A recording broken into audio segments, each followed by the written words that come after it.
everyone. Welcome to Let's Write Scripts. I'm Micah Crowdy, the head of writing at Arc Studio, as it says below. The best screenwriting app in the world. There's a link in the description to check out Arc Studio for writing your scripts if you want to. Today, I am joined by a very special guest, Roger Schulman. Roger's had a long career writing film and television, most notably co-writing the amazing Shrek.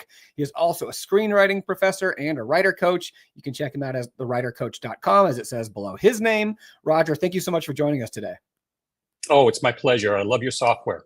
Oh, that's fantastic. So guys, we are going to have a lot of fun today. We're going to be talking about writing and we're going to be doing writing. That's kind of what we do here at Let's Write Script. I want to welcome everyone watching us from home, live or on the replay.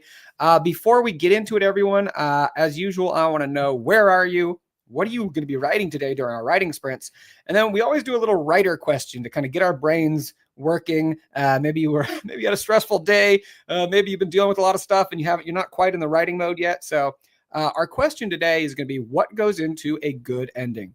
So for everyone watching, get in the chat, let us know where you are, what are you working on today, and then what are your thoughts on what goes into a good ending? If you're new, you might be wondering, like, what is this thing? What is Let's Write Scripts? And this is for Roger's benefit too, since it's his first time. What we're going to do is 3 timed writing sprints. During those writing sprints, I'm going to put a timer up on screen. Roger and I will be muted and kind of off to the side, and music will be playing. And during those writing sprints, you just work on your script. Whatever your current writing project is, it's just a time for you to kind of like put your head down and really have some focused work. And then during the breaks between the sprints, we like to talk about screenwriting. So we will answer your screenwriting questions. So you can put your screenwriting questions in the chat. And during the breaks, we'll chat about them and get into them, and it's usually a lot of fun. And then during the second break, I do this thing called the sandwich of the week, which is basically I just show a photo of the best looking sandwich that I made each week. There's really no reason for it other than the fact that I love sandwiches and I have way too much fun making these little graphics showing off my sandwiches. So we're going to do that. And it's going to be great. How's that sound, Roger? It sounds very much like what makes a good ending. You know, you need to have, a really great beginning with the bread, and you need to end on the same thing. The world's been changed, and in the middle, you have a lot of delicious meat. That's awesome. I love it. I love it. Everyone, I love it in the chat. Just want to say hey to people who are joining. Raymond from Denver, South Dakota, San Jose, New Mexico, Seattle, Silicon Valley, Springfield, Marina Del Rey, Texas, London, Brea, everyone. It's so great to see everyone here. Miami, got people from all over. It's great. We get people from all over the world. Marty's just asking, what is the length of each sprint? So Marty, we start off with a 15-minute sprint, which is kind of like a warm-up sprint. And then then we take a break, and then we do 2 25-minute sprints.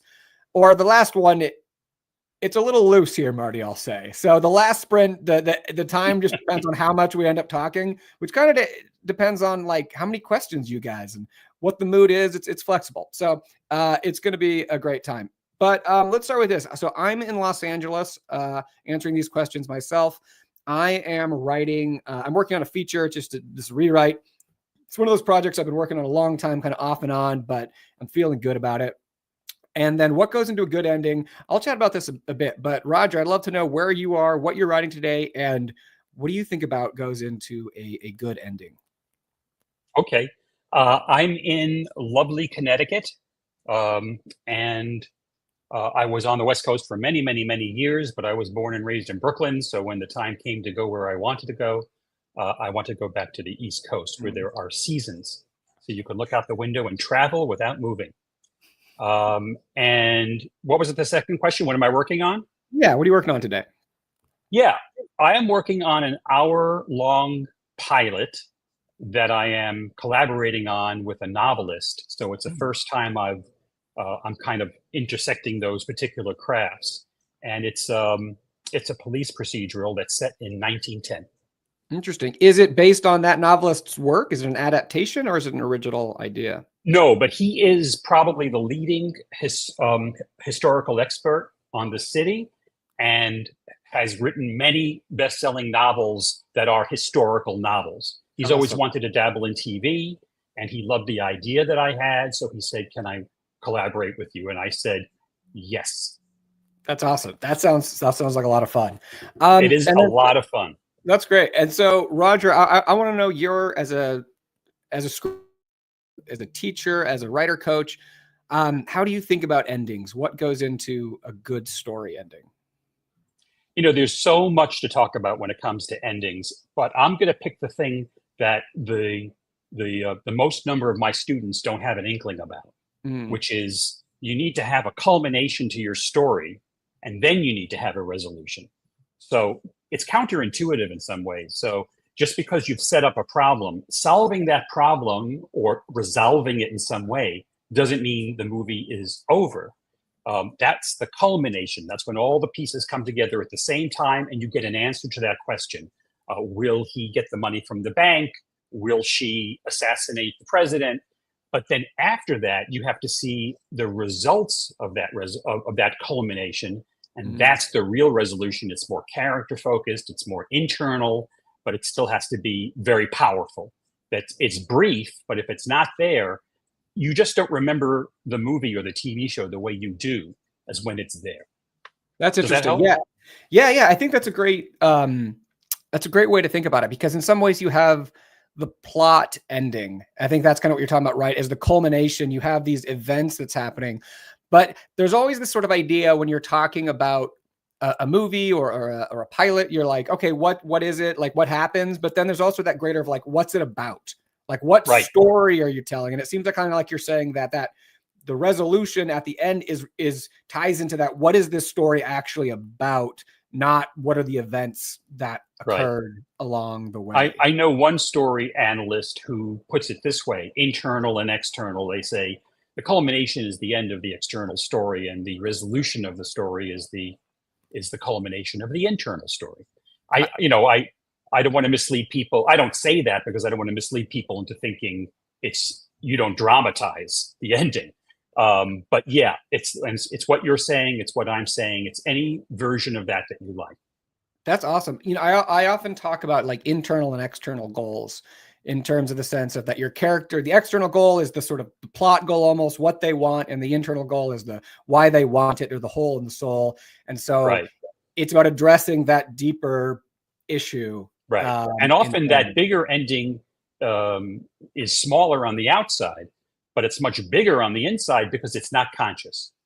It's when you get into the psyche of the character and what's happening inside of them and how they grow is not necessarily up to them, and they're not necessarily aware of it. But you, the audience, are one up on them because you are aware of it, and you get to go, oh, my boy has grown up. Interesting. Yeah. And I think that's kind of when movies feel hollow, it's because they don't have that second part, right? Like they save the day, or the thing doesn't blow up, or whatever it is. But like, if there isn't that deeper ending, the resolution, the end of the journey that this character has been on, then you're just sort of like, all right, that was fun, but it doesn't stick with you. It doesn't feel satisfying. Right. Die Hard, the movie, isn't over until he falls asleep on the plane going home, because that's his internal journey. And if it weren't there, you wouldn't necessarily say, hey, where's the scene where he falls asleep on the plane? But because it's there, you go like, oh, I know this guy. He's really gotten something. That's fantastic. There are a couple other things when I was thinking about endings. One, just to say, if you're writing a TV pilot, there's like an added challenge, because you sort of have to end one story and launch a bigger story moving forward. And I always kind of thinking about that you answered one question in the pilot, but then you asked a bigger question that's going to take you seasons perhaps to answer down the line. Yeah, and that's real sleight of hand, because you have to give people a sense that the story has been concluded so they feel satisfied, they get some closure, whereas in fact you've probably closed nothing. So it has to be, a magic trick. Yeah. There was one other thing where I think is important, where that ending often for me ties into theme. Like you can have two stories with like very similar setups, but how they end gives you a different message. Like I always think of the story of someone who has something horrible happen to them in the beginning, and they go on a revenge journey, right? And how that revenge journey ends basically determines what your theme is. Like if they kill all the bad guys and walk off into the sunset, that's a very different kind of movie that you're making than if they like realize that they're losing themselves in the revenge and like sort of turn away from the violent path, sort of. So the ending sort of determines in some ways your theme, because it's what your answer is into the question that you've been raising in the movie. It's a really good reason to try to write it backwards. Know where you want to end up, and then try to write it backwards. Like Abraham Lincoln said, a person's legs should be just long enough to reach the ground, and your movie should start exactly where it needs to, so that you can get to the ending you want. That's awesome. Juno was saying, I think the best endings feel both surprising and inevitable. If you can thread that needle, you've nailed it. Do you think there's a secret? Completely agree. Do you think there's a secret sauce? Because I think we've all heard surprising and inevitable.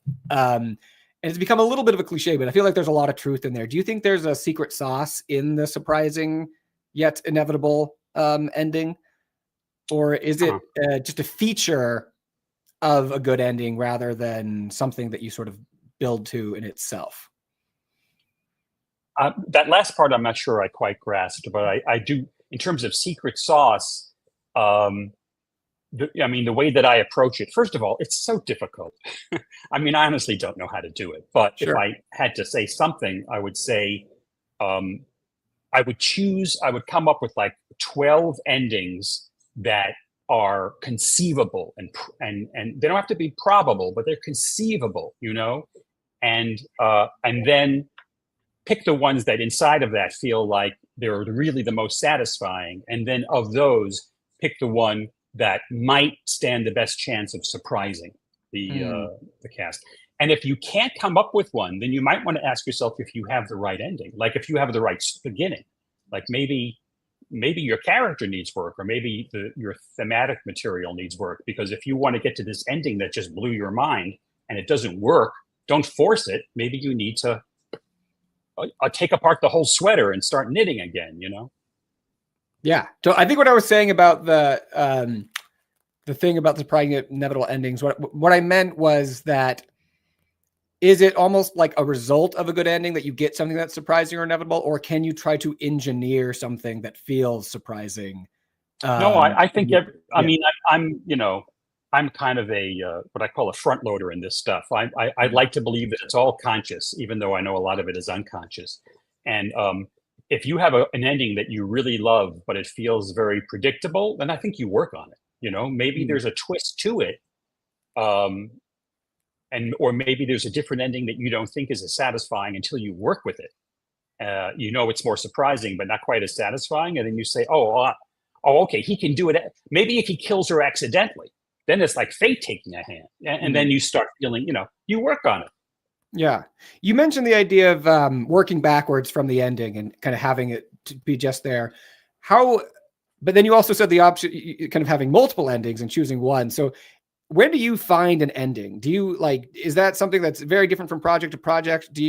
I know there are some people who start with ending. John August gave the advice once, when you're trying to figure out which idea to write, choose the one with the best ending.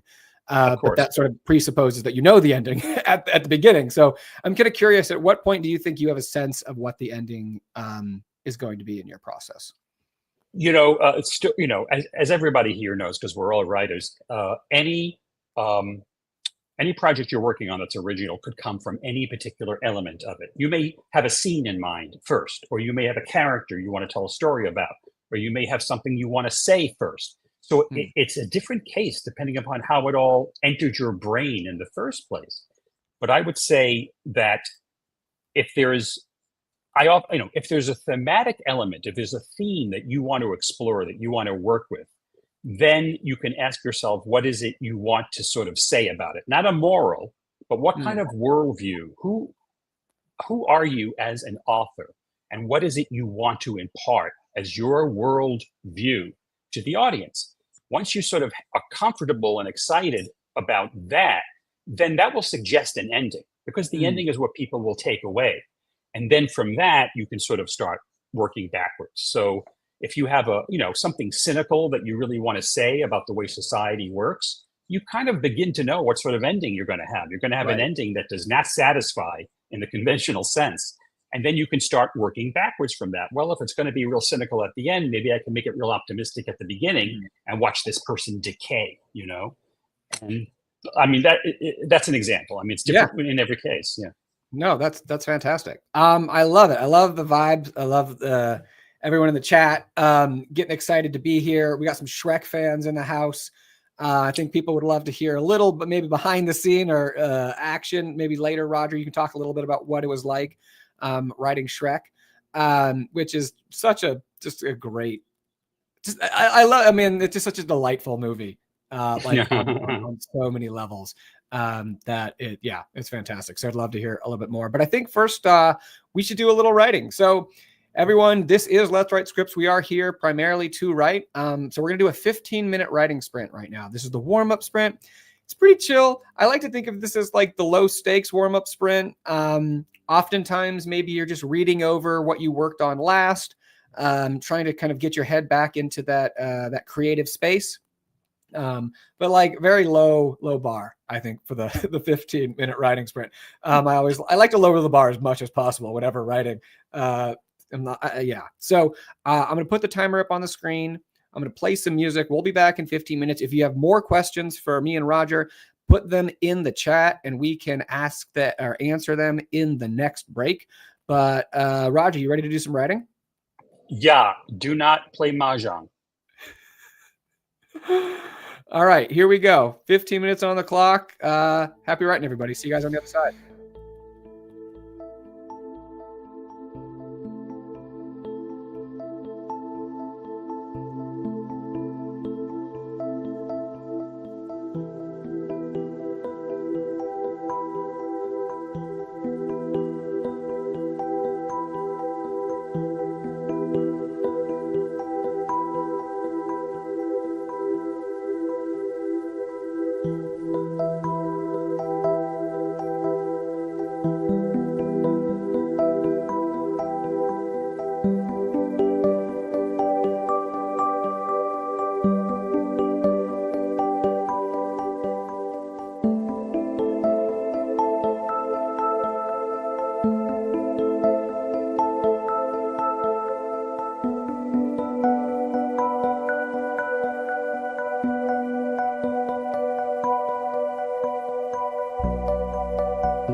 All right, and I will try to unjarringly ease us out of this for writing sprint, as that music is a bit chill, and I've been joked in the past that I want to have an air horn on here that I can just blow straight into the microphone.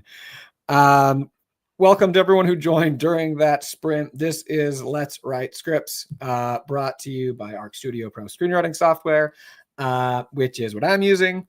And I think it's what Roger is using as well. And you can check it out at the link in the description below. It's fantastic. Yeah, if you just joined us, this is Let's Write Script. That was the first writing sprint. We're going to chat a little bit about screenwriting, and then we're going to do 2 more. But I want to know, everyone, how was that sprint? Are the muses with us today? With your fingers flying on the keyboard? Are you struggling with anything? Do you have any questions? You got a great resource, Roger, here to ask questions. So please take advantage of that. Get in the chat. For me, it was pretty good. The first half of that sprint was just kind of reading over things, and I don't know, it's always a little bit of a whiplash going from like hosting to writing and trying to find that groove. But then, yeah, I managed to find it. Roger, how was that sprint for you?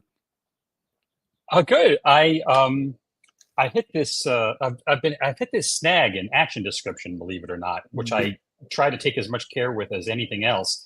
And I keep tinkering with this thing so much that I don't know who's writing it anymore. It's become this ugly, twisted thing. And I just thought I could just delete it, but let me read it again and just see how much of this makes sense. And so I did that. And also it's helpful in Arc Studio because you can go back in time, which, except for the movies, is the only place I know where you can do that. Oh, yes. So that was helpful. Yeah, it is interesting when you're really struggling with something. I always, there's that trade-off where sometimes you're like, I want to crack this, but also it's impeding me moving forward. So there's like that moment where you're like, I need to just leave this behind and deal with this later. But then like sometimes you just know it's back there behind you and you're like, oh, I just really, I don't like you. Yeah. I went through that, and this was later. Oh, yeah. This sprint was when I had to do it. Gotcha. Yeah. Eventually. Some questions here that I think are good ones to get in. Let's start with some craft questions here. I think so. Marty asked, question, a 1-hour pilot for a series. Can you discuss structure suggestions, expectations, tips / best practices? Great question. I'll throw something out here to get us started, Roger. One thing I find oftentimes, particularly in 1 hours, is that people kind of leave the inciting incident till the end of the pilot, where they'll be like, and this is the big twist. And then you deal with that in episode 2, where usually in a pilot, you want to have that inciting incident, because that's kind of what takes us into the new world, right? You start in one world, something happens in a pilot, and now we're in a new world. Generally, you want that to happen as early as you can in the pilot, because your pilot's like a representative sample of what the show is going to be. So you don't want to like save it to episode 2 where it's like that's the real first episode. So I would say one thing, Marty, is to think about whatever the inciting incident is, whatever is kicking the story into gear, trying to put it up as close to the front. It doesn't mean it's the first scene. It's just, as a general rule, earlier is better. Roger, do you have any thoughts in terms of structuring the story of a 1 hour pilot? Yeah, I think this is the hardest kind of screenwriting as far as I'm concerned, because when you write a movie, they're going to watch it and then it'll be over. And if it's a half hour, it's kind of about the entertainment value. With a 1 hour, you have sort of the worst of both worlds.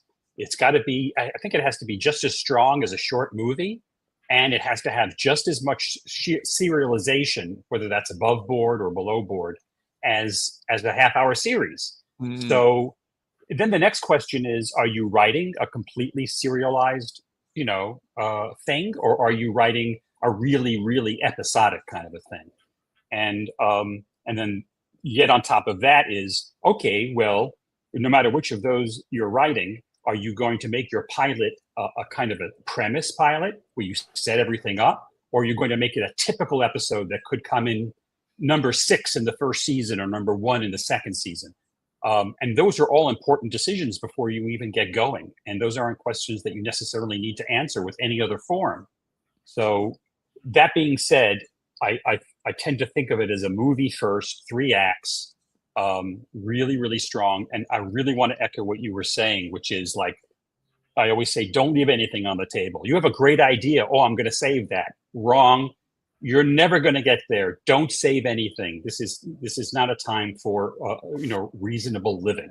If you have something fantastic and it's the very best thing you've got, put it up top and trust yourself that it will lead you to something twice as good later. I think that's a great thing. I just want to highlight real quick in the saving. Don't save anything for later. Basically, there's this idea that good ideas are a finite resource, and I don't believe that's true. I believe that you need to trust yourself that you're going to have another idea, that this good idea, if you actually do it, will then lead to something else that's going to be great as well.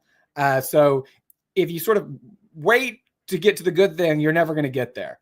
So you need to use it now, and then you'll get there. But Roger, I think I cut you off. Did you had some other things that you want to say about the structure? No, not really. I mean, I think that's that. I mean, there's lots of stuff to say about it, but off of what you just said, I think ideas are overrated anyway. I have a great idea for a show. I have a great idea for a scene. I have a great idea for a joke. They're a dime a dozen. And the real art, I think, the real inspiration comes in the unique combination of those things. I watch stuff that I think is fantastic, and I look at every scene and every character, and I say, well, I've seen that before, and I've seen that before, and I've kind of seen that before. So why do I think this thing is so great and so original? Because I've never quite seen them in that order and in that way with that execution. It's all in the execution. So why get bogged down by how precious a particular idea is? It's like a symphony. You're looking for the whole piece, not for any one instrument. No, I think that's some real writer truth there. I think that's one of the areas where writing is a little disrespected in the industry, is that the value of the idea, it's sort of, the idea is overvalued. And so it's like, yeah, anybody can have a good idea. Let me just hire a writer to do it then, or sort of like that. I can have the idea, and then the writer will do it. And it's like, no, that's not what it is. Like the in the writing, that's where you actually find it and create the story. Kind of switching over a little bit to like a kind of industry question. Do you think it's a good idea to write animation scripts on spec? Animation works a little differently kind of than live action features. Do you see much of a value in writing spec animation scripts? Well, it's almost an impossible question to answer. If I had to answer it, I have to say no from a pragmatic point of view. And it's not for the reason you might think. There is virtually no animation that anymore that is being developed from outside the house. Mm. Almost all, I don't want to say all because never say never, never say always.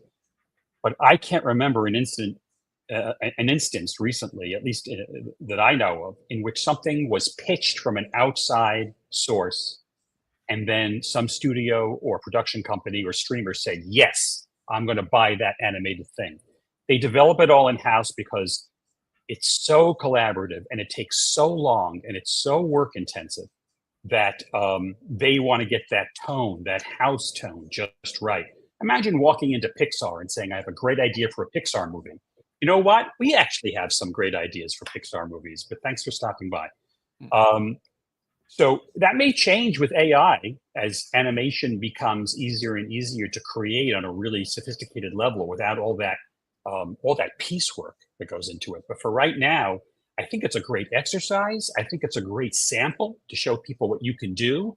But if what you're doing is harboring hopes that I'm going to write this animation spec, it's going to be so good that someone's going to make it. No, I'd say.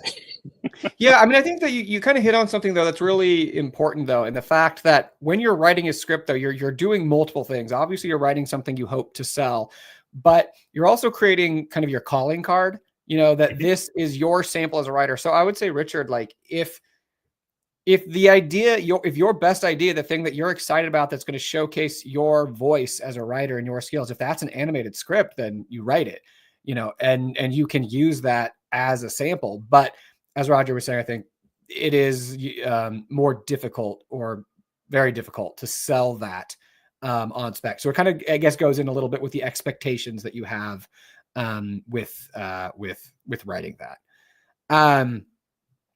Oh, here's another kind of industry question. Had a former professor tell me recently that TV is no longer the way to break in, that I should focus purely on feature scripts. What is your opinion on this? Roger, you're a teacher. Would you tell your students something similar to this?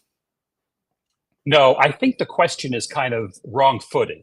It's like your definitions have changed. What's TV?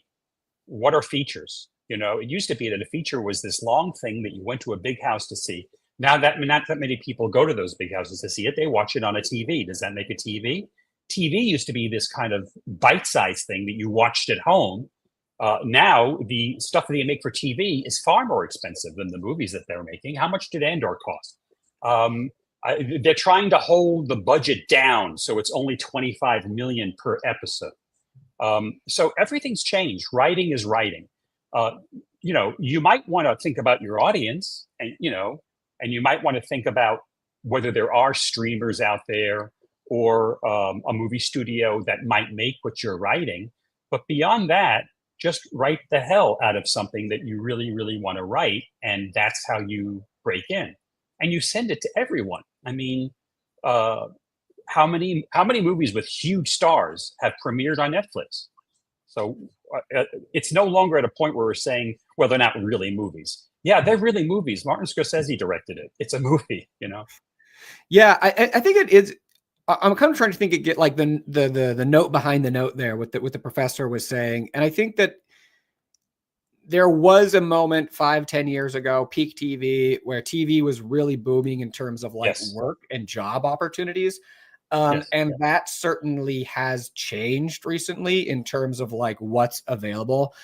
And it is easier probably to sell as a one-off a feature right now than a pilot for a new writer, in the sense that if you sell a pilot, there's always the question of like, okay, can you deliver on the rest of the thing? And if we don't know you, if you're not established, there's questions there, whereas if this is your first, if you're not an established person, you're not known in the industry, and you write a feature that everyone loves, then that's kind of all they need from you. So, it's not you're more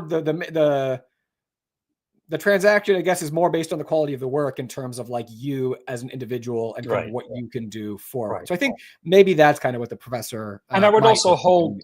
I'm sorry. Yeah, no. I would also just in general hold more loosely the concept of writing something to sell that thing. That's becoming more, whether you're talking about TV or features or whatever you want to call it, that's becoming less and less likely. which doesn't mean there isn't a chance. It's greater than zero. But I think what should be driving you is I'm going to show them what I'm made of. And then they may say, hey, that hour-long pilot, we think it could be a movie, or we think that could be a limited series, even though you wrote it as a feature, or none of this works, but we have something that's in the same genre that we've been trying to fix, and we think you have a fresh voice. Like, don't close any doors, and don't assume any one of them is open to you either. Just do your thing. You know?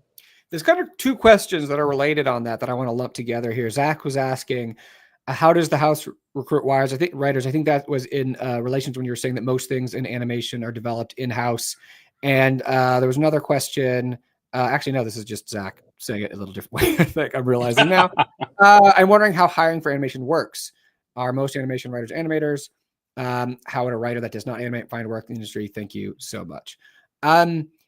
Yeah, Roger. I mean, one thing I have a friend recently who was hired to work on an animation project, and I correct me if I'm wrong, but it's basically they hire very talented writers who they've read their things or seen their works, and they have meetings with these people and they talk about ideas. It's very director led. I also know in animation, so the writer and the director will talk and see if it's a good fit, and they'll all hire writers that way. Is that kind of how, am I correct in thinking about this?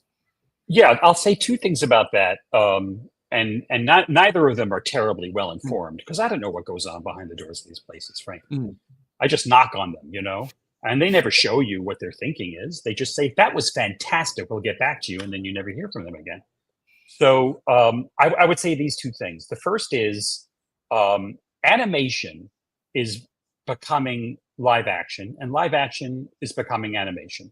If you think about the number of CG scenes in a Pixar movie and the number of CG scenes in a Marvel movie, the Marvel movie might actually equal the number of CG scenes in the Pixar movie. That's really an animated feature now. It just happens to be photoreal, and it involves actors who have granted their likeness. Although, as you probably know, they aren't necessarily in the movie. Some of them are dead, and they're still in the movie.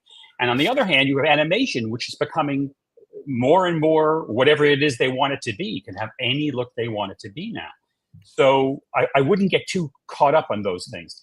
The other thing I wanted to say was, like, I say Pixar because to me it's sort of, you know, it's the gold standard. Yeah. When they want a writer, you know, they hire writers from people who have written independent movies they've liked, or small budget features, or, you know, the third sequel of something that they thought had a fresh take. They shop around, and you don't know who is going to be targeted.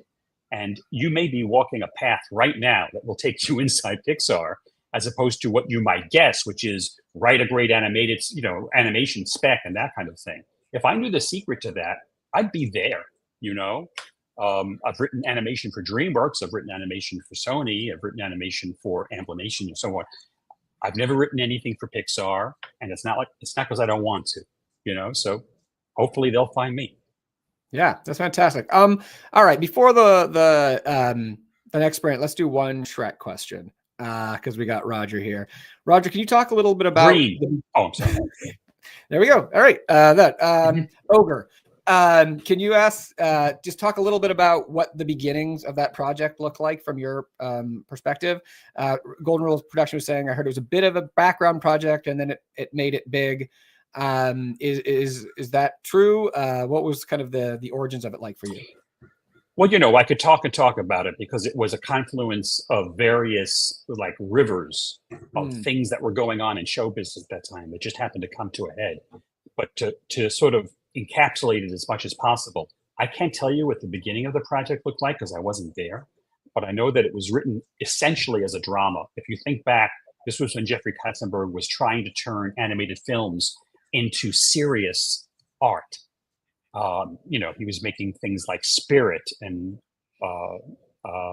Beauty, no, not Beauty, The Hunchback of Notre Dame. And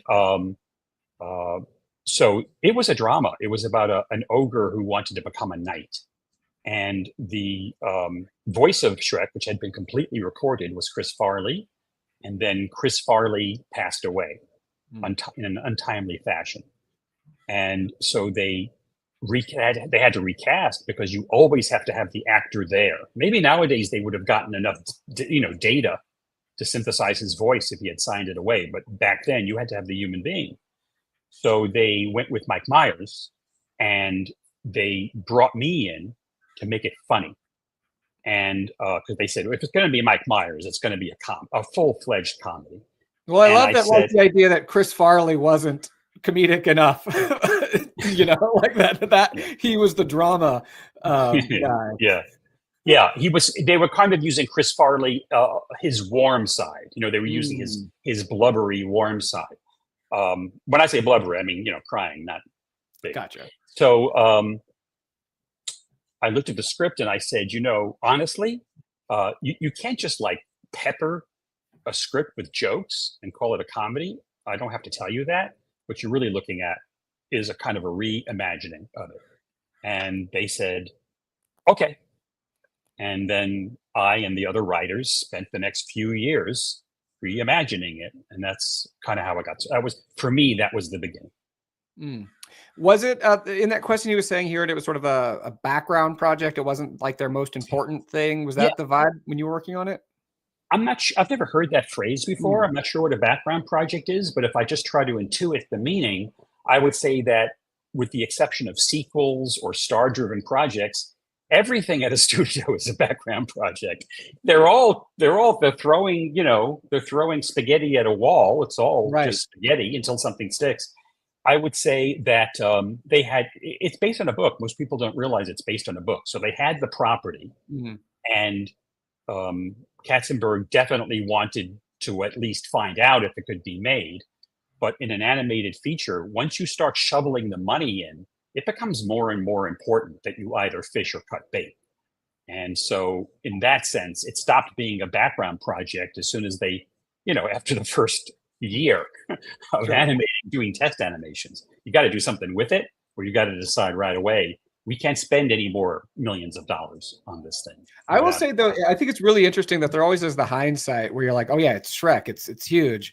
So like it must have been like a huge thing the entire time. I'm curious from your perspective, at what point did you realize that this was actually going to be something big? Well, you don't really know, but there's a problem. I don't know if this is true of every professional, but I think it is true for a lot. Everything you work on that you even halfway like is the best thing that's ever been made. Everybody's having a good time. Everyone goes like, this is clicking. What a machine. What's the sequel going to be? Oh my God. And then it falls off a cliff when they release it. And you go like, where did we go wrong? Because it's exciting and fun to do, In this case, I would say there did come a time where we had that feeling. Definitely. But at least speaking for myself, I didn't know if it was that feeling or that fake feeling that I just described to you. I did go to a screening of it, and behind me was sitting a very talented writer named Yvette Bowser, who created a show that I ended up running for a while called Living Single. And she came to this screening, and I had never seen it. And we all watched it. And when it was over, she tapped me on the shoulder and she said, "You wrote this?" And for her to say that, I knew, oh, this was good. Like she actually didn't believe. I mean, slightly insulting though, right? In a compliment too, but she's plain spoken. I don't think she meant that I couldn't write it, but I think she was just trying to say, did anyone write this? It's like, I just had a good time. Yeah. Well, that's awesome. I love that.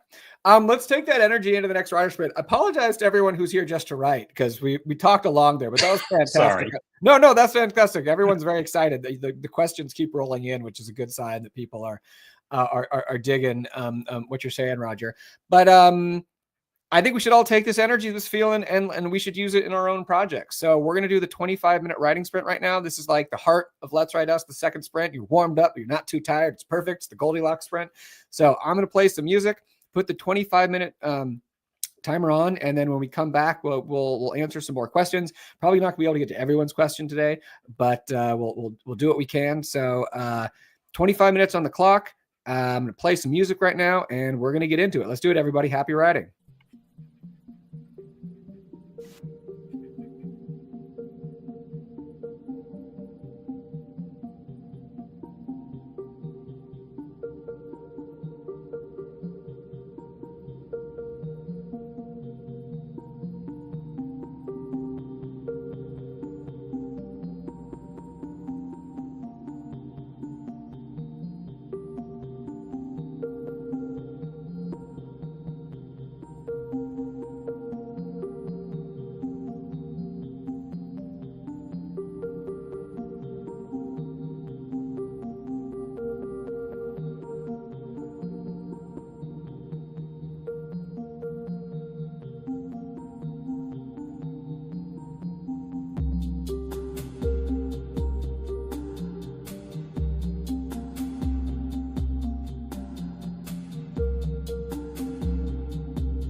brings us to the end of the 25-minute writing sprint. I don't have my air horn yet, so we're doing the smooth transitions.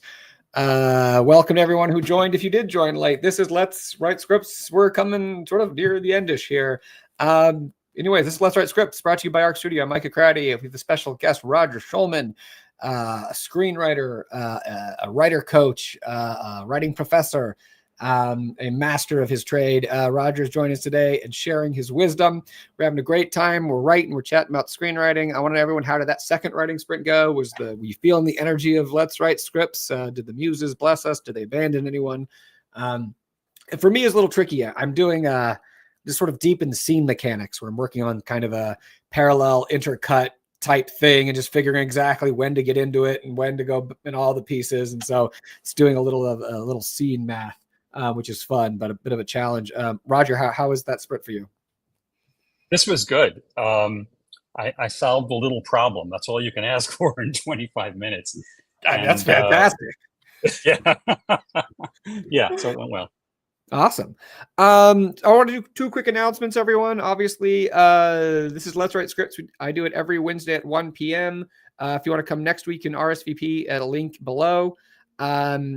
And so, yeah, that's Let's Write Scripts every Wednesday at 1 p.m. And then I also host Let's Write Books Mondays at 10 a.m., which is our novel writing show, brought to you by Butterdocs, which is our other writing software. Butterdocs is for writing books and research papers and prose, and Arc Studios for writing scripts.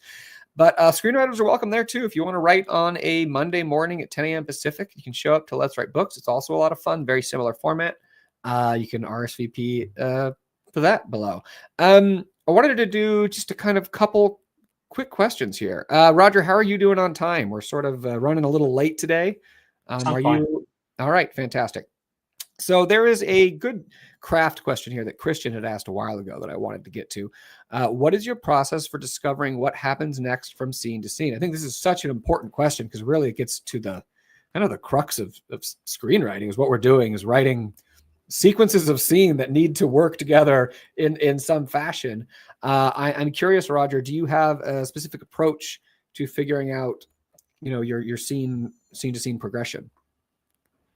So, I mean, the quick, I don't mean to be glib, but the quick answer is you write, but I do have something of a process. Like I think I may have mentioned earlier on, maybe I just imagined it, that I consider myself a front loader. Like I believe in doing as much conscious planning and preparation as possible so that by the time I get to the task of writing the draft, I feel like I have a lot of help, And so I start with just like brainstorming, ideation, and then I winnow it into the beats that I know I want, and then I try to put them into the proper order and create a beat sheet, very terse 1 or 2 sentence beats.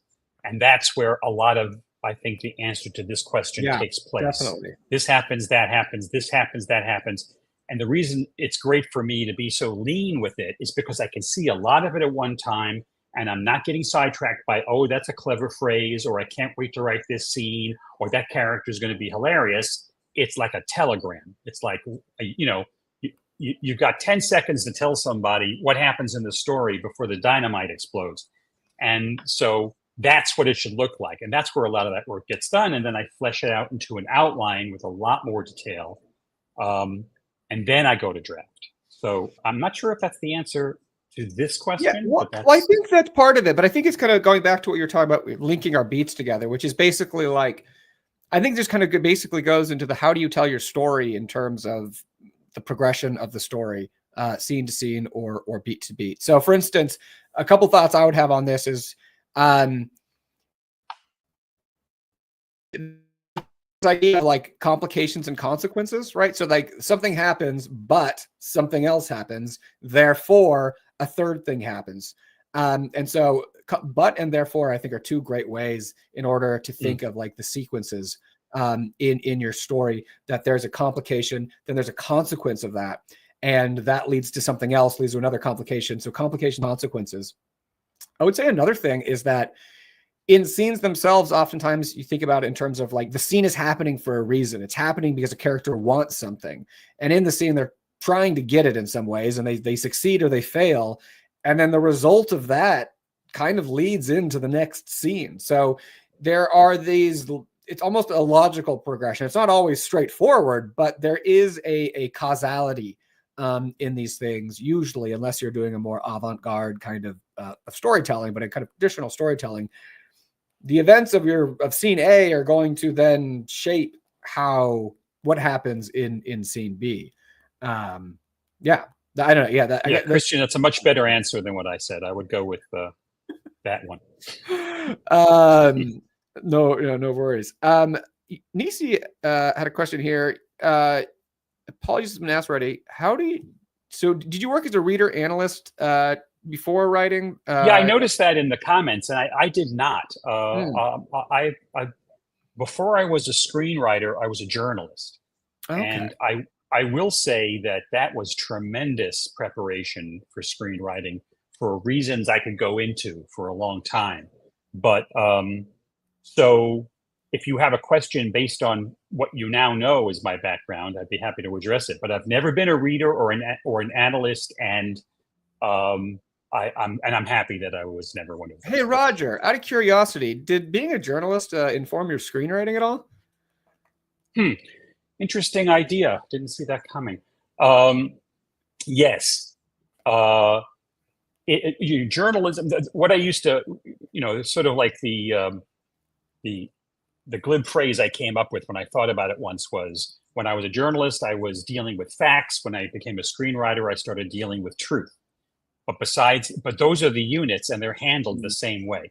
So, in journalism, you do background research, you try to get to know the sources as well as you can.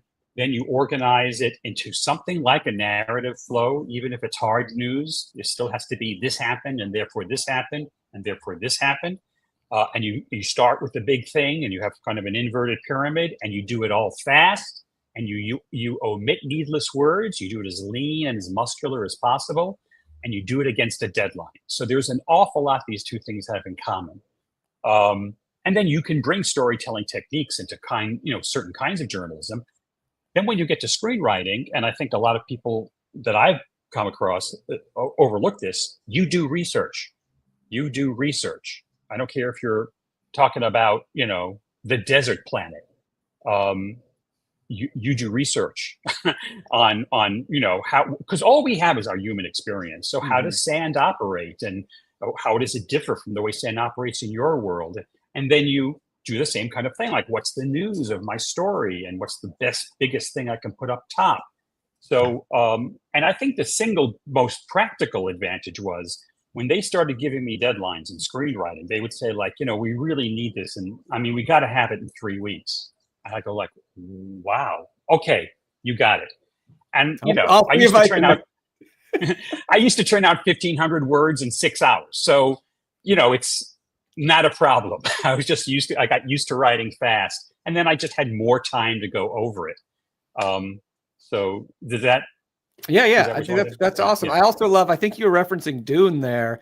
One of my favorite things about Dune is how Frank Herbert, it started as him writing a piece about sand dunes in the Pacific Northwest, and he just became, and that turned into Dune. But that's exactly that is the fabulous analogy of all time. Exactly what I'm talking about. Yeah, I love that. That's such a cool story. Let's hear a couple questions here. What do you think of Blake Snyder's beat sheet? Do you use it? And sort of in general, are there structure kind of templates that you use, or do you have any opinions on those? Yeah, I'm asked that question or things like it a lot by students, and I'm embarrassed to say I don't know Blake Snyder's beat sheet. As soon as I saw the title, I thought, nah, I don't like cats, so I haven't really looked at it. I'm a dog person. Yeah. Now, if it had been Save the Dog, in terms of people I like, there's a guy named Michael Haig that I think is really nails it. It's very very humble approach and very practical approach to structuring story. And of course, the grandmaster of all time was Sid Field. But after a certain amount of years doing this, you start to kind of like write your own mental book, and most of it is cribbed from other people, but it's okay because you're not trying to publish it or make money on it. So it's just a patchwork quilt. Like what I tell my students in classes is stuff I've learned that I like from everywhere, leaving out the stuff I really don't like, and then some stuff I just made up. That I made it up based on the fact that it worked for me, you know? So that's how it works for me.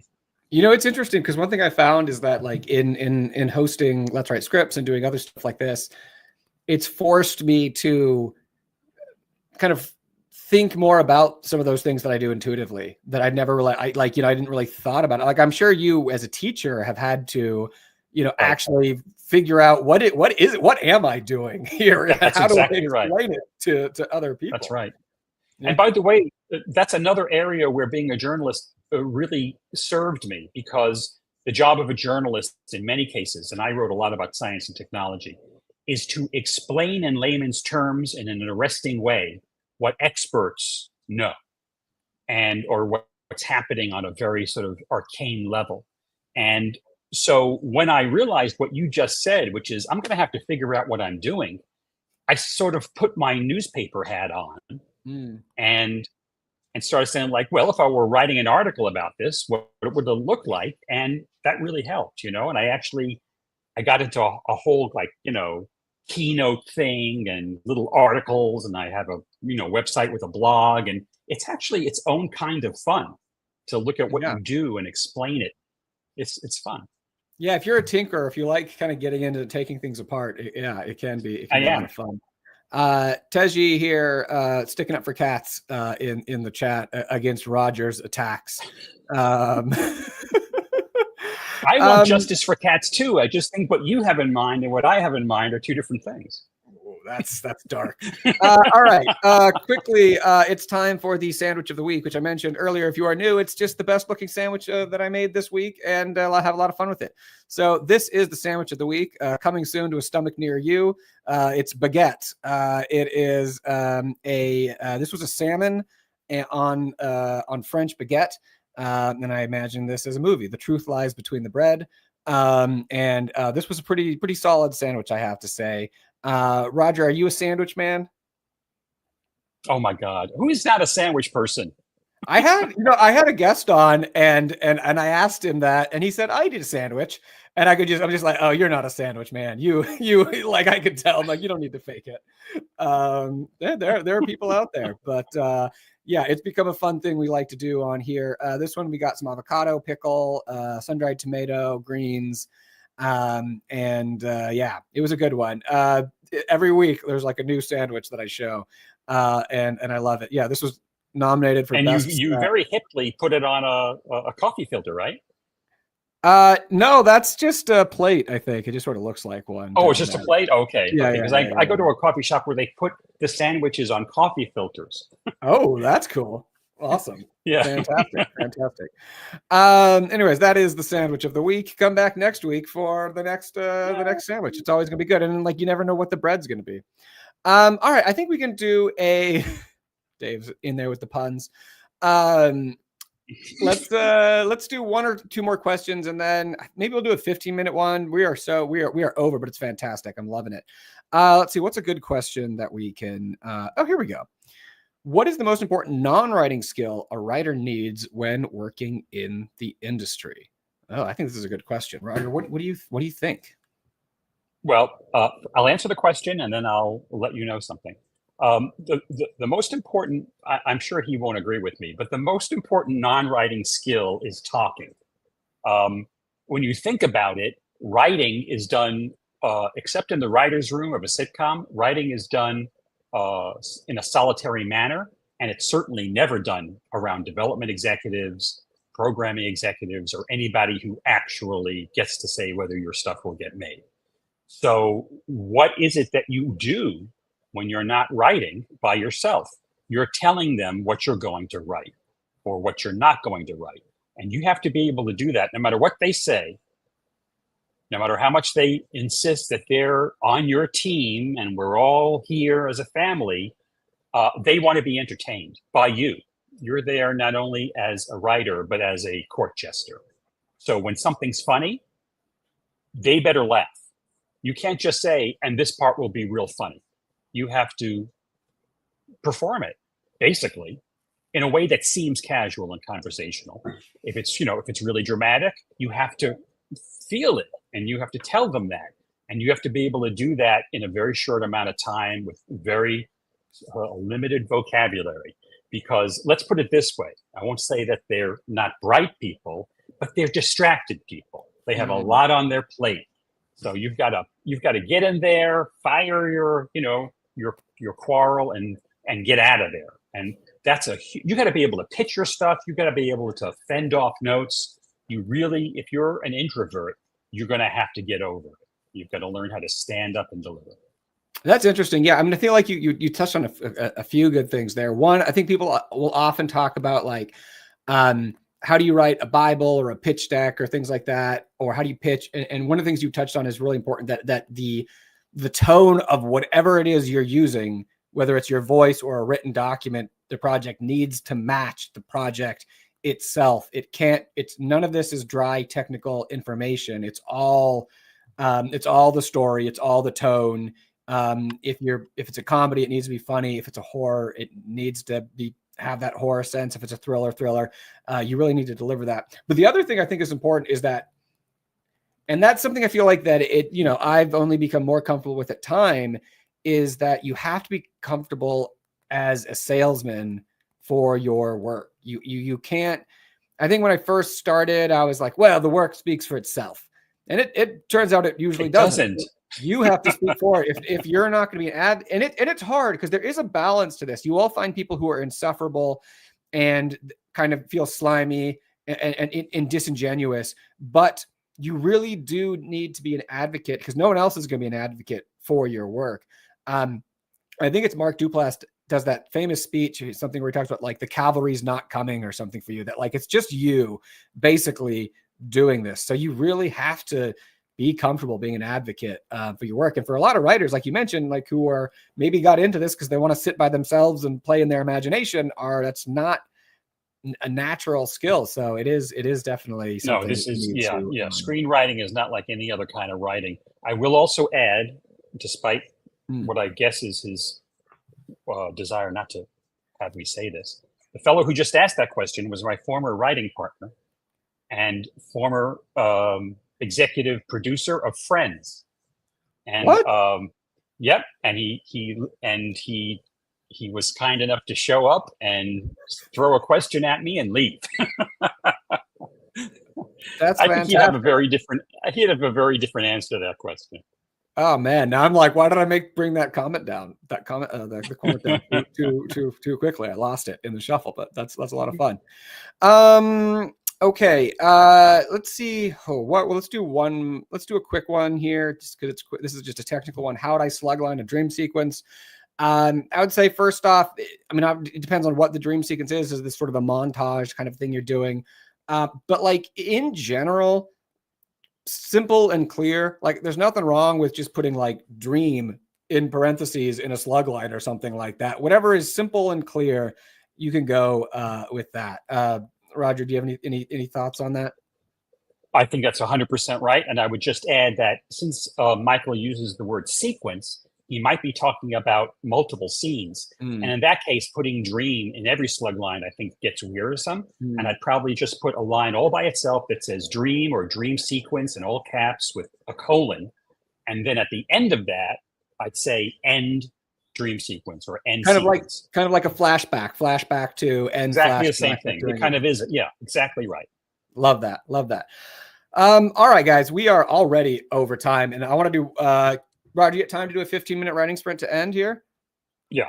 Okay, we're going to end everybody with a 15-minute writing sprint. Apologies, we didn't get to everyone's question. I think that just means we're going to have Roger back in the future to answer some more questions. This has been so much fun, Roger. I want to thank you so much for joining us. Everyone, I know we're running late, so if you have to leave during this sprint, no worries. I love seeing a farewell in the chat and letting us know how it went. But again, I'll be back next week here at the same time, 1 p.m. And if you wanted to look back at this, by the way, this recording lives on YouTube afterwards. You can come back to the same link. If you're like, well, what was that thing Roger said? I want to get that. It'll be here waiting for you. All right. So now, yeah, without further ado, we're going to do the last writing sprint, and then we're going to say our final goodbyes after that, everybody. So let's lock in. Last chance, maybe, that you're writing today. Get a little more work done. Maybe solve one more small problem, as Roger did in his last sprint. So 15 minutes on the clock, everybody. Let's do it.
All right, everybody. I was lost in it there. All right, that brings us to the end of Let's Write Scripts for Wednesday, April 30th, the last Let's Write Scripts of April, which means that next week's the first Let's Write Scripts of May. We celebrate wherever we can here. I want to thank everyone for coming. Thank you for being such a great audience. Not even audience, you're participants, you're writers. We're all here writing together. I'm so glad you're here. Roger, I want to thank you so much for joining and sharing your experience and your knowledge, your wisdom with us. I hope you had a good time. I did. Awesome. We'd love to have you back on the show again in the future. To everyone else, again, reminder that there is Let's Write Scripts next week at 1 p.m. Wednesday. You can RSVP, the link below. And there's Let's Write Books on Monday. You can also RSVP below. Plenty of opportunities to write. And as always, I hope that this is just the middle or start of your writing practice of the week. I hope that you guys are you're finding time in your schedules to write when you can. I know it can be hard. Life is busy, but we're writers and we need to write. So hopefully you can do that. And that is it for today, Roger. We are going to say goodbye. Actually, Roger, any parting words you want to say? Any advice or wisdom to people before we head out here? If you have any questions you didn't get to ask, you can go to my website, thewritercoach.com, and you can contact me through that. I'd be happy to answer your questions. And that's it. What you just said it all. You kind of have to write. I hope it's not a chore, but you kind of have to do it every day. Awesome. Yeah, great advice. All right, everyone, that is it from us. Have great weeks. We'll see you all later. Happy writing, everyone. Be kind to yourselves and see you soon.